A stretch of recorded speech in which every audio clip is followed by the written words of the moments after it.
உங்களுக்கு தெரியும், கடந்த சில நாட்களாக பார்த்துக்கிட்டு இருக்கிறீங்க, அரசியலில், பேப்பரில், டிவியில் நிறைய என்னை பற்றி வருது. அது உங்களுக்கு கிளாரிஃபை பண்ணணும், பேசணும் அப்படிங்கிறதுக்காகத்தான்.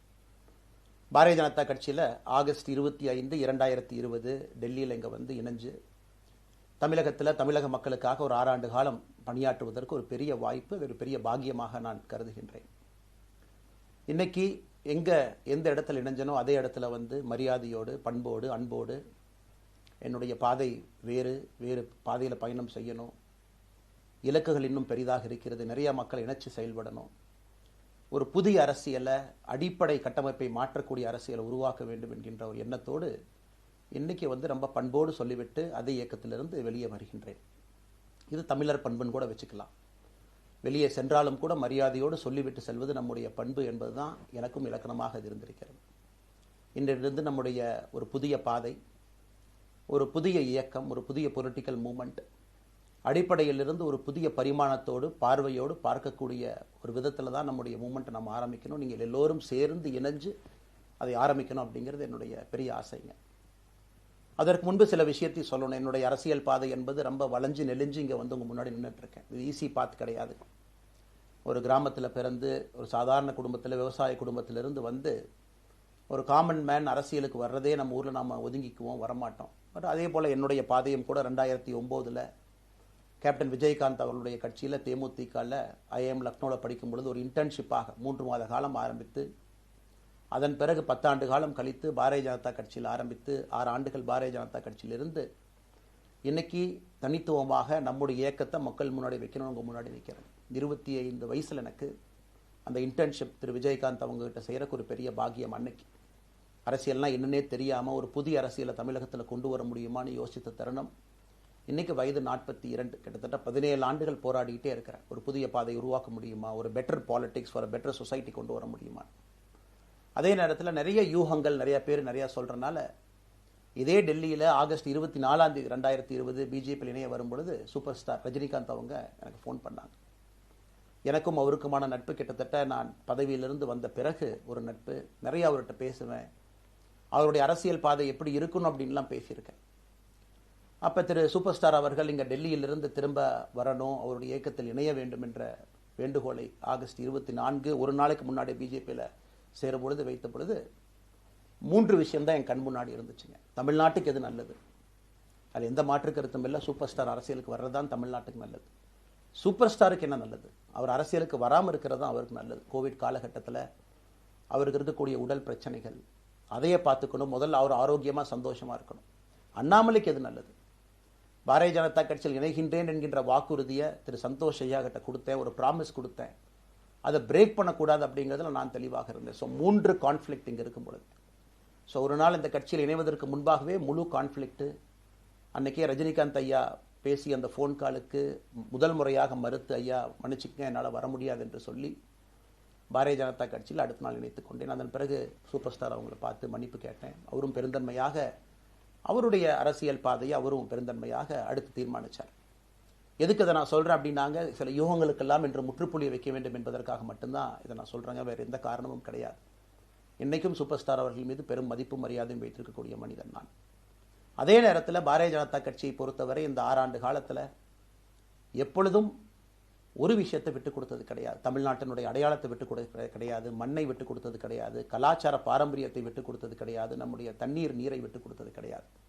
நிறைய பேர் என்கிட்ட கேட்பாங்க, குறிப்பாக இந்த பகுதி இந்தியாவில் வரும்பொழுது, அண்ணாமலை நீங்கள் தமிழனா இந்தியனா அப்படின்னு கேட்பாங்க. இது எனக்கு ஒரு பெரிய கான்ஃப்ளிக்டிங் கொடுக்கக்கூடிய ஒரு விஷயம். Are you a Tamilian, are you an Indian அப்படின்னு. தமிழ்நாட்டில் என்னுடைய அப்பாவோ அம்மாவோ, என்னோட அம்மா தமிழ்நாட்டை தாண்டி வெளியே வந்ததே கிடையாதுங்க. தமிழ்நாட்டில் மட்டும்தான் இருந்திருக்கிறாங்க. என்னுடைய பாரம்பரியம் எல்லாமே. அப்பா ஒரு முறை தமிழ்நாட்டுக்கு வெளியே சின்ன வயசில் வந்துட்டு போயிருக்கிறாங்க. அங்கேயே ஆண்டு காலமாக இருந்து விவசாயம் செய்யக்கூடிய குடும்பம். எனக்கு முதல் வாய்ப்பு தமிழ்நாட்டை விட்டு வெளியே வந்து லக்னோவில் படிக்கிறதுக்கு, அதன் பிறகு டெல்லியில் இருப்பதற்கு, ஹைதராபாத்தில் 2 ஆண்டு காலம் ட்ரைனிங்கில் இருப்பதற்கு, அதன் பிறகு கர்நாடகாவில் 8-9 ஆண்டு காலம் ஐபிஎஸ் அதிகாரியாக பணி செய்வதற்கு. ஸோ இந்தியா முழுவதுமே கிட்டத்தட்ட அந்த 10-15 ஆண்டுகள் சுற்றிவிட்டேன்.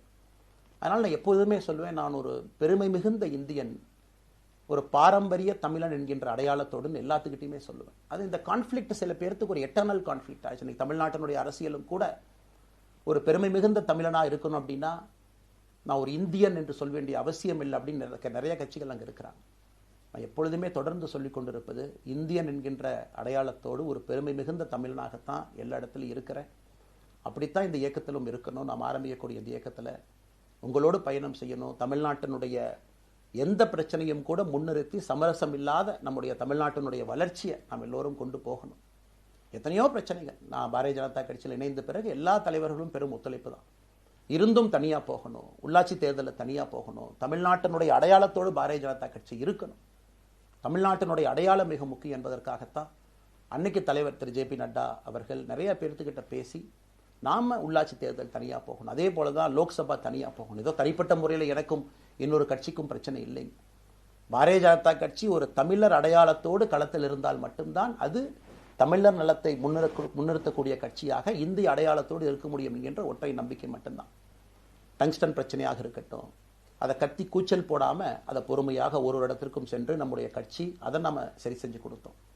மீத்தேன் ஹைட்ரோ கார்பன் திட்டமாக இருக்கட்டும், நிலக்கரி சுரங்கம் திட்டமாக இருக்கட்டும், எதாக இருந்தாலும் கூட, ஏன் மேகதாத்து அணையில் இன்னைக்கு கர்நாடகாவில் எப்படி டி.கே. சிவகுமார் அவர்கள் சொல்கிறார்களோ அன்னைக்கு நாங்கள் அணை கட்டியே தீர்வோம் என்று சொன்ன பொழுது தமிழ்நாட்டினுடைய பாரதிய ஜனதா கட்சி கர்நாடகாவில் ஆட்சியில் இருந்த நம்முடைய பாரதிய ஜனதா கட்சியை அன்னைக்கு எதிர்த்து நாம உண்ணாவிரதம் தஞ்சாவூரில் இருந்தோம். எப்பொழுதும் எந்த உரிமையும் விட்டு கொடுக்கல. அதே நேரத்தில் அந்த கான்ஃப்ளிக்டை பொறுத்த வரைக்கும் கத்தி கூச்சல் போட வேண்டும் என்கின்ற அவசியம் இல்லை. பொறுமையாக பாந்தவியமாக பேசி நம்ம உரிமையை விட்டு கொடுக்காம செயலாற்ற முடியும் என்பதை ஒரு நாளும் கூட எனக்கு கிடைத்த பொறுப்புகளில் உங்களுக்கு நான் அதை காட்டிக்கிட்டே தான் வந்திருக்கேன்.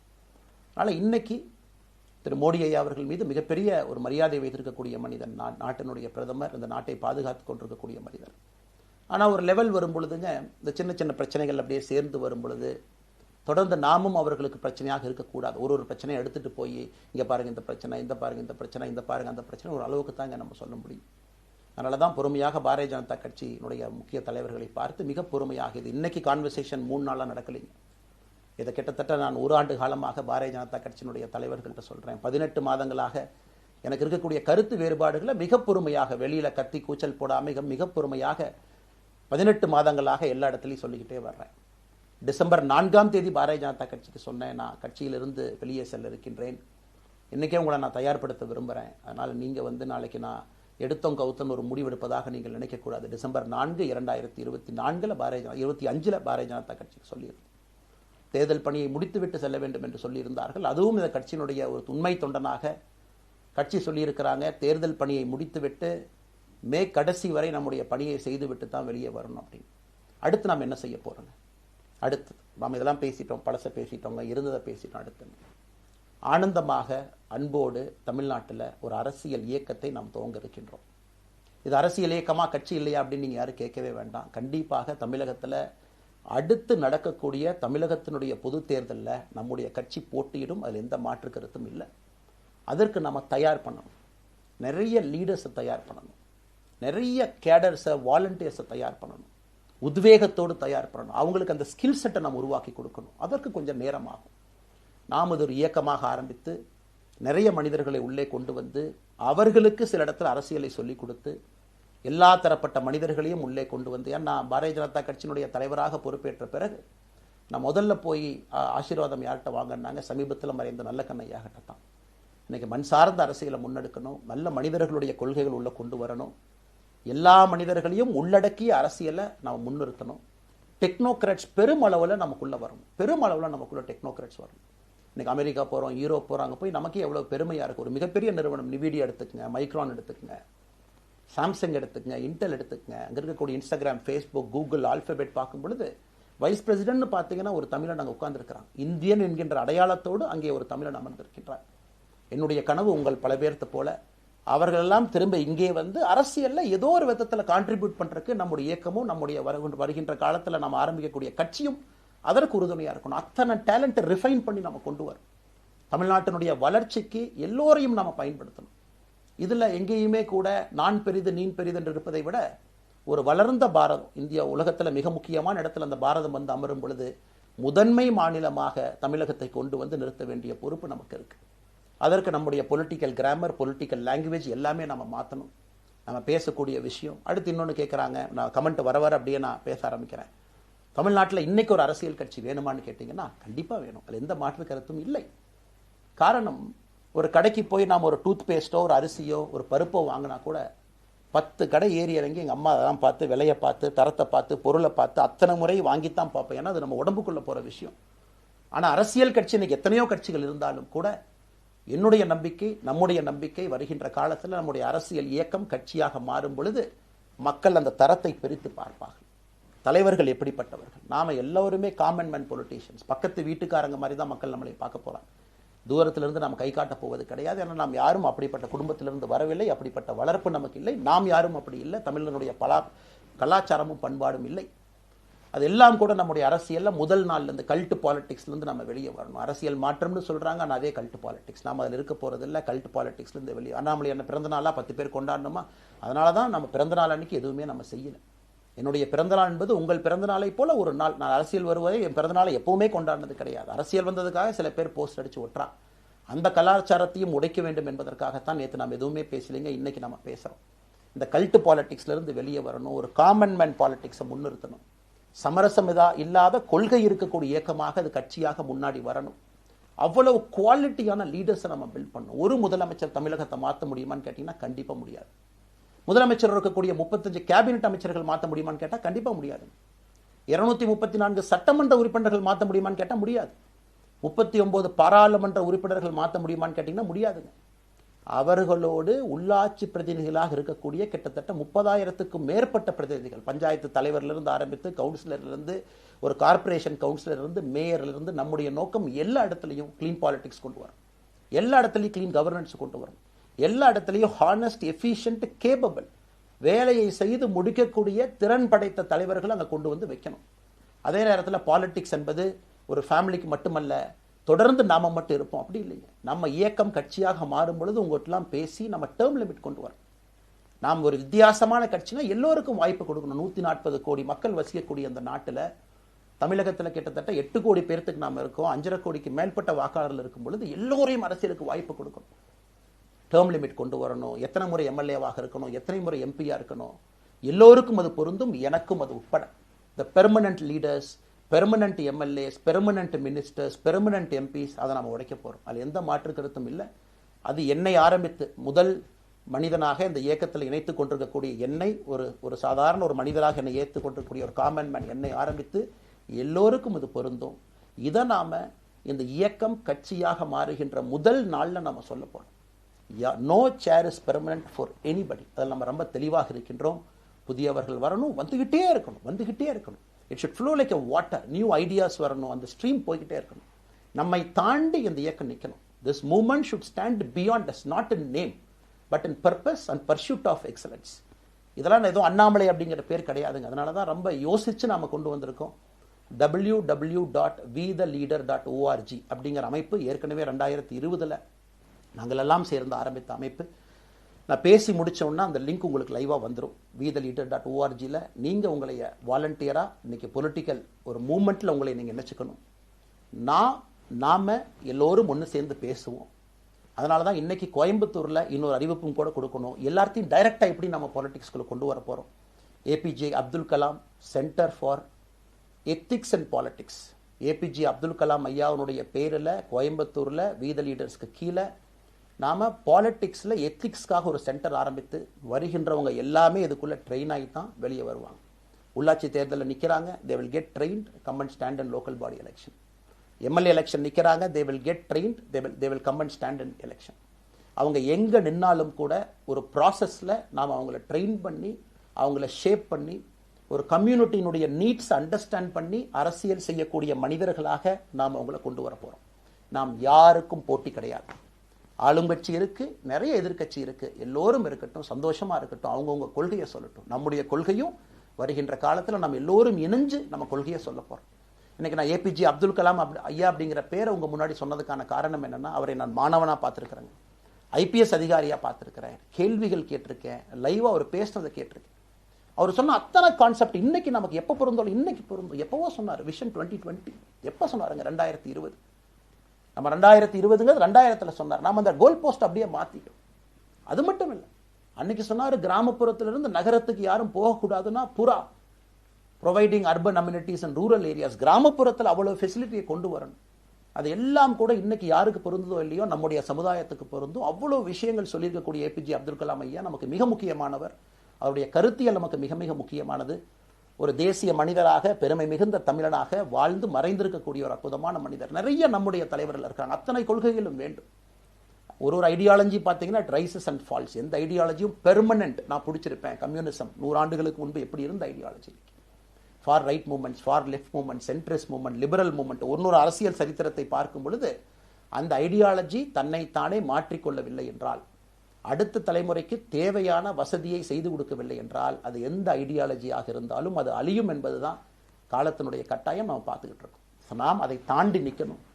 நம்ம மூமெண்ட் அதையெல்லாம் தாண்டி மக்கள்கிட்ட நிற்கணும். இத்தனை பேர்த்த நம்ம எடுத்துகிட்டு போகணும். பெரிய ரிஸ்க் தாங்க, இது சாதாரண வேலை இல்லை. நம்ம எல்லோருமே மிடில் கிளாஸ் தான், காமன் பீப்புள் தான். நமக்கு ஒரு பெடிகிரி கிடையாது, பிஸ்னஸ் நம்ம அதில் பெருசாக அதுலேருந்து வரல, நமக்கு ஒரு ஸ்டார் வேல்யூ கிடையாது, ஒரு பெரிய பாரம்பரியமான அரசியல் கட்சி ஆரம்பித்து நம்ம கையில் யாரும் தூக்கி கொடுக்கல. நாம் எல்லோரும் கஷ்டப்பட்டு ஒரு படியாக தான் அந்த மூமெண்ட்டை கொண்டு போகணும். அதனால் என்னோடு வர நினைக்கக்கூடிய எல்லோருக்கும் என்னுடைய அன்பு வேண்டுகோள், கொஞ்சம் பொறுமை, கொஞ்சம் நிதானம். ஏன்னா ஒரு செங்கல் எடுத்து வைக்கும் பொழுது அது ஐடியலிசத்தோடு வைக்கிறோம், நேர்மையோடு வைக்கிறோம். தமிழகத்திற்கு ஒரு மாற்றத்தை கொடுக்க வேண்டும் என்கின்ற நோக்கத்தில் அந்த செங்கலை வைக்கும் பொழுது அந்த செங்கலுக்கு கியூரிங் ஆகிறதுக்கு ஒரு டைம் வேணும். அந்த செங்கல் பிடிமானத்தோடு நிற்கணும். அதன் பிறகுதான் அந்த பில்டிங் நிற்கும். இல்லாட்ட அடிக்கக்கூடிய புயல் காட்டுக்கு சாயக்கூடிய பில்டிங்கை நம்ம கட்ட போகிறது இல்லைங்க. அதனால் எல்லோருக்கும் நிறைய பேர் மெசேஜ் போடுறீங்க, மாற்றுக் கட்சியில் இருக்க உடனே கிளம்பி வரட்டுமான். எல்லோரும் சந்தோஷம். wetheLeader.org எல்லோரும் இணைஞ்சு இயக்கமாக அது விரைவில் சரியான நேரத்தில் நாம் அந்த மசில், ஜிம்முக்கு போனால் கூட நேரடியாக 50 கிலோ தூக்க முடியாதுங்க, 10 கிலோலேருந்து 50 கிலோவுக்கு போவோம். நாம் அந்த மசிலை பில்டு பண்ணி அந்த மெட்டில் ஃபைபரை நம்முடைய தோழர்களுக்கு நம்ம பில்டு பண்ண உடனே அது பொலிட்டிக்கல் பார்ட்டியாக அது மாறும். அதுவரை பொறுமை பொறுமை பொறுமை. அவசரமாக ஒரு வெயிட்டை தூக்கி முதுகு பிடிச்சி கால் பிடிக்கிறத விட சரியாக ஒரு திசையிலும் அதை கொண்டு போய் இதை பக்காவான முறையில் நம்ம அதை செய்வோம். அதனால் இன்றிலிருந்து நம்முடைய wetheLeaders.org அதில் மூமெண்ட் நம்ம ஆரம்பிக்கிறோம். கோயம்புத்தூரில் ஏபிஜே அப்துல் கலாம் ஐயாவோட பேரில் centre for ethics and politics அதை உருவாக்குறோம். உள்ளாட்சி தேர்தலுக்கு நிறைய மனிதர்களை இங்கிருந்து நம்ம அனுப்புகிறோம். அவங்க உள்ளாட்சி பிரதிநிதிகளாக வர்றாங்க. குட் பாலிட்டிக்ஸை நம்ம சொல்லிக்கிட்டே வர்றோம். அதனால தான் நான் அடிக்கடி சொல்லுவாங்க, நாம் மாறுவோம், மாற்றம் தானாக நடக்கும். ஸோ அதனால தான் நம்முடைய இந்த மூமெண்ட்டினுடைய கொள்கையே மாறுவோம், மாற்றுவோம். Let us also change to bring change. இந்த ரெண்டையும் செய்வோம். யாரும் இதுவும் வன்மம் கிடையாது. அதே நேரத்தில் நம்முடைய சமூக வலைதளத்தில் இருக்கக்கூடியவங்களை நான் வாரியர்ஸ்னு சொல்லிங்க, you are the change agents. என்னை பொறுத்தவரை ஒரு மாற்றத்தை கொடுக்கக்கூடியவங்க நீங்கள். சண்டை களத்தில் சண்டை போடுறது நம்ம வேலை இல்லைங்க, மாற்றத்தை கொடுக்கக்கூடியது நம்முடைய வேலை. கடந்து வந்த பாதையை திரும்பி பார்க்கும் பொழுது கொஞ்சம் சந்தோஷத்தோடு, அதே நேரத்தில் யாரெல்லாம் கைப்பிடிச்சு இவ்வளோ தூரம் கூட்டிகிட்டு வந்தாங்களோ அவர்களுக்கு நன்றி உணர்வோடு, நம்ம முன்னாடி செல்லக்கூடிய பாதை இதுவரை வந்த பாதையிலிருந்து கொஞ்சம் மாறுபட்டு இருந்தாலும் நம்முடைய அனுபவத்தை வைத்து அதற்காக யாரையும் திட்டி தீர்க்கணும்னு அவசியம் இல்லை. சமூக வலைதளத்தில் நாம் ரொம்ப ரெஸ்பான்சிபிளாக இருப்போம். தமிழ்நாட்டில் இன்றைக்கி இருக்கக்கூடிய பிரச்சனை, என்ன கமெண்ட் வேணாலும் யார் வேணாலும் போடலாம், பேசலாம், மைக்கே முன்னாடி இருக்குது, நான் பேசிட்டு போயிடுவேன்னு நினைக்கிறீங்க. பாதிக்கப்படுறவங்க பின்னாடி ஒரு குடும்பம் இருக்குது, குட்டி இருக்குது, குழந்தை இருக்குது, அவங்களுக்கும் ஒரு தனி அடையாளம் இருக்குது. அது என் சைட்லேருந்து தெரியாமல் ஏதாவது தவறு நடந்திருந்தாலும் கூட, என்னை ஆதரித்து செய்பவர்கள் ஏதாவது தவறு செய்திருந்தாலும் கூட அதற்காக இந்த நேரத்தில் நான் மன்னிப்பும் கேட்டுக்கிறேன். இப்போ இருந்து நம்முடைய பாதை, முன்னாடி செல்லக்கூடிய பாதை என்பது மக்களுக்கான பாதை, ஒரு பாசிட்டிவான பாத். காமன் மேன் பாலிட்டிக்ஸை நம்ம பில்ட் பண்ணுறோம், ஃபவுண்டேஷனோடு மேலே வரப்போகிறோம். தமிழ்நாட்டை எல்லா இடத்திலும் கூட கீழிருந்து மேலே வரை அந்த மாற்றத்தை கொண்டு வர போகிறோம். அதனால தான் நான் இன்ஸ்டாகிராம் லைவ்ல வந்தேன். ஒரு புதிய தலைமுறையை நம்ம அரசியலுக்குள்ள கொண்டு வரணும். அவங்களை ஒதுக்கி வைக்க முடியாது. ஏன் அப்படி ஓட்டு போடுறாங்க, ஏன் அப்படி ஓட்டு போடுறாங்க கேட்க முடியாது. They are hungry for change. மாற்றம் வேண்டும் என்று துடித்துக் கொண்டிருக்கின்றார்கள். உடனே நடக்கணும். யூரோப்பியன் கண்ட்ரி போகிறாங்க, டூர் பார்க்குறாங்க, சோஷியல் மீடியாவில் பார்க்குறாங்க. தமிழ்நாட்டில் ஏன் நாளைக்கு காலையில் நடக்கலைங்க? அதே நேரத்தில் நம்முடைய பெரியவர்கள் எத்தனையோ பேர் நான் பார்க்குறேன், வயசான நம்முடைய பெரியவர்கள் நடந்து போகிறதுக்கு கூட இன்றைக்கி ஒரு பார்க் நமக்கு கிடையாது. சாயந்தரம் ஆனந்தமாக இத்தனை காலமாக உழைத்து விட்டு வீட்டில் இருக்கிறாங்க. ஓய்வெடுக்கக்கூடிய நேரத்தில் கூட ஒரு கிரீன் ஸ்பேஸ் அர்பன் ஏரியாவில் கிடையாது, ரூரல் ஏரியாவில் கிடையாது. இத்தனை 60 ஆண்டு காலம் இந்த நாட்டில் வாழ்ந்தும் கூட கடைசி 20 ஆண்டுகள் நிம்மதியாக இருப்பதற்கான கட்டமைப்பை நம்ம உருவாக்கல. ஸோ எல்லாத்தையும் நம்ம யோசிக்கணும். ஒரு பக்கம் ஜென்சி, ஜென் ஆல்ஃபா யூத் இருக்காங்க, அந்த வேகத்துக்கு தீனி போகணும். இன்னொரு பக்கம் வயதான பெரியவர்கள், முதிர்ச்சி அடைந்தவர்கள், பக்குவப்பட்டவர்கள் இருக்கிறாங்க. அவங்களுடைய கடைசி காலத்தை பக்குவமாக வாழ்வதற்கான வசதியை நாம் ஏற்படுத்தி கொடுக்கணும். அதனால் ரொம்ப நேரம் நான் பேசிக்கிட்டே போலிங்க. அதனால் நிச்சயமாக வருகின்ற காலத்தில் நிறைய பேசுவோம், நிறைய விஷயங்களை நாம் பேசுவோம், நிறைய விஷயங்களை பகிர்ந்து கொள்வோம். அதனால் நிச்சயமாக நமக்கு நல்லது நடக்கும். இன்னொரு கேள்வி கேட்டிருக்கீங்க. ஏன்னா நான் பேச பேச அது அப்படியே மேலே வந்துட்டு இருக்கேன். எனக்கு இது புதுசுங்க, அப்படியே நானும் மேனேஜ் பண்ணி பேசிட்டு இருக்கேன். உங்களுக்கும் பிரதமருக்கும் இருக்கக்கூடிய முடிவு, நம்முடைய பிரதமர் மோடி அவர்கள் நம்முடைய பிரதமர், அந்த கௌரவம் இருக்கும். ஆனால் பாரதிய ஜனதா கட்சியிலிருந்து ஒரு விஷயத்தை நம்ம டிஸ்அக்ரி பண்ணுறோன்னா கம்பீரமாக ஸ்ட்ரெயிட்டாக நம்ம டிஸ்அக்ரி பண்ணுவோம். 3 மொழி கொள்கை சமீபத்தில் கொண்டு வந்திருக்கக்கூடிய டைம் டேபிளில் மாற்றம் 2029 தான் 9ஆம் கிளாஸ் பசங்க 3வது மொழியை படிச்சிருக்கூடாது, 2020 மாற்றிய பொழுது நான் குரல் கொடுத்தேன். அதில் எந்த மாற்று கருத்தும் இல்லை. நாம் அப்போஸ் பண்ணுறதுக்காக யாரையும் அப்போஸ் பண்ண மாட்டாங்க, எதிர்ப்பதற்காக நம்முடைய அரசியல் கிடையாது. எப்படி திமுகவை பார்க்கின்றோமோ, எப்படி அதிமுகவை பார்க்கின்றோமோ, எப்படி டிவிகேவை பார்க்குறோமோ, எப்படி அண்ணன் சீமான் அவர்களை பார்க்குறோமோ, எப்படி அண்ணன் அன்புமணி அவர்களை பார்க்குறோமோ, எப்படி இங்கே இருக்கக்கூடிய எல்லா தலைவர்கள், அண்ணன் ஜி.கே. வாசன் அவர்கள், ஏசி சண்முகம் அவர்கள், பாரிவேந்தர் அவர்கள், ஜான் பாண்டியன் அவர்கள், எல்லா கிருஷ்ணசாமி ஐயா அவர்கள், ஐயா வைகோ அவர்கள், அம்மா பிரேமலதா அவர்கள், எல்லா தமிழகத்தில் இருக்கக்கூடிய எல்லா அரசியல் கட்சியினுடைய தலைவர்கள் எப்படி பார்க்கிறோமோ அப்படித்தான் நான் பாரதிய ஜனதா கட்சியை பார்ப்பேன். அதற்காக நம்ம போய் ஒரு வன்மமோ எதுவும் கிடையாது. கட்சி அவங்க கொள்கையை அவங்க முன்னிறுத்த போறாங்க. நம்ம இயக்கத்தினுடைய கொள்கை, நம்ம கட்சியினுடைய கொள்கையை நம்ம முன்னிறுத்த போறோம். யாருக்கும் நாம் போட்டி கிடையாது. மக்கள் முன்னாடி தரம் பார்த்து மக்கள் நம்மை தேர்ந்தெடுப்பார்கள் என்கின்ற நம்பிக்கையோடு மக்கள் முன்னாடி நம்ம நிற்கிறோம். அடுத்து இன்னொரு கேள்வி கேட்டீங்க. அமித்ஷாஜி அவங்கள நீங்க பார்த்தீங்க, போட்டோலாம் வந்துச்சு, என்ன விஷயம் அப்படின்னு. அமித்ஷாஜிட்டையும் அமித்ஷா அவர்கள்ட்டையும் ரொம்ப பொறுமையாக போய் நான் சொன்னேன், இந்த மாதிரி எக்ஸ்பிளைன் பண்ண நான் போகணும். அதே நேரத்தில் நான் யாரிடமும் சண்டை போட்டு விட்டு தமிழகத்தில் உட்காந்து I am resigning from party நான் அனுப்புகிற ஆள் நான் கிடையாது. எனக்கு அது பழக்கமும் கிடையாது. வந்து நேராக உங்கள் கண்ணை பார்த்து சொல்லிட்டு, சில தவறுகள் இருந்தாலும் அதையும் சொல்லிவிட்டு போகக்கூடியதான் என் பண்பு. அதை நாகரீகமாக செய்ய முடியும் என்று நினைக்கின்றேன் என்று சொல்லிவிட்டு தான் வெளியே வந்தேன். அப்படி தான் ஒரு தலைவர்கிட்டையும் பண்ணேன். அதை நாம் எப்பொழுதுமே பண்ணுவோம். நாகரிகமான அரசியலை முன்னெடுப்போம். சமூக வலைதளத்தில் ஆபாசம் வேண்டாம். சமூக வலைதளத்தில் நல்லதை பேசுவோம். எல்லோரும் அவங்கவுங்க இடத்துல தமிழ்நாட்டு மக்களுக்கு நல்லது பண்ணட்டும். பொறுமை பொறுமை பொறுமை. கடைசியாக இந்த வார்த்தையை திரும்ப நான் பயன்படுத்துகிறேன். பில்டிங் கட்டுறோம், கீழிருந்து கட்டுறோம், அதை சரியான முறையில் கட்டி எடுத்துகிட்டு போகணும். நம்புங்க, கூட இருங்க. 42 ஆண்டுகள் வளைவிஞ்சு நெலிஞ்சு சுற்றி இன்னைக்கு இந்த இடத்துல உங்கள் முன்னாடி வந்து உட்கார்றேன். நிச்சயமாக நம்ம எல்லோரும் சேர்ந்து ஒரு பெரிய புரட்சியை, மாற்றத்தை தமிழகத்திற்காக, ஒரு பாரத நாட்டுக்குள்ள, இந்திய நாட்டுக்குள்ள முதன்மை மாநிலமாக தமிழகத்தை கொண்டு வருவது மட்டும்தான் நம்முடைய குறிக்கோள். வேறு எதுவும் நம்முடைய குறிக்கோள் கிடையாது. அதற்காக நம்முடைய வாழ்வை அர்ப்பணிப்போம். காத்து கொண்டிருக்கக்கூடிய எல்லோருக்கும், கேட்டுக்கொண்டிருக்கக்கூடிய எல்லோருக்கும் உங்களுடைய பொறுமைக்கு நன்றி தெரிவித்து மறுபடியும் சொல்லிக் கொள்கின்றேன். மாறுவோம்,